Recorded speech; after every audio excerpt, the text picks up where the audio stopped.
গণতান্ত্রিক মহিলা সমিতি লড়ছে, লড়বে। পারুলিয়া গ্রামে নাবালিকা ধর্ষণকারীদের উপযুক্ত শাস্তির বিধানে আমাদের এই বিক্ষোভ সভা চলছে। পারুলিয়া গ্রামে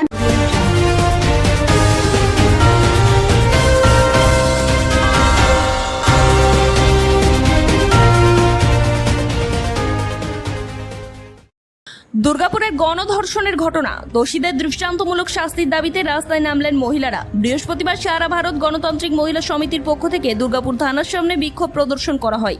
দাবি একটাই, এই নৃশংস ঘটনার সঙ্গে জড়িতদের দ্রুত কঠোরতম শাস্তি দিতে হবে।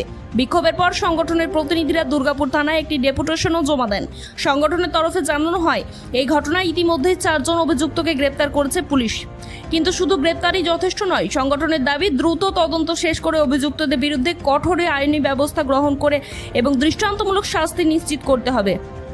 পাশাপাশি মহিলাদের নিরাপত্তা নিশ্চিত করতে প্রশাসনকে আরও সক্রিয় ভূমিকা গ্রহণের আহ্বান জানান সংগঠনের সদস্যরা।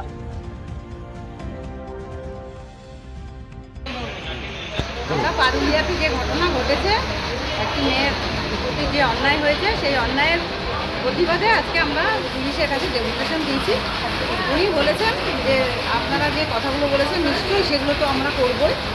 আমরা অপরাধীদের অলরেডি তারা গ্রেপ্তার করেছে, তাদের যাতে দৃষ্টান্তমূলক শাস্তি হয় সেইটা তারা দেখবে, অবশ্যই বলেছে।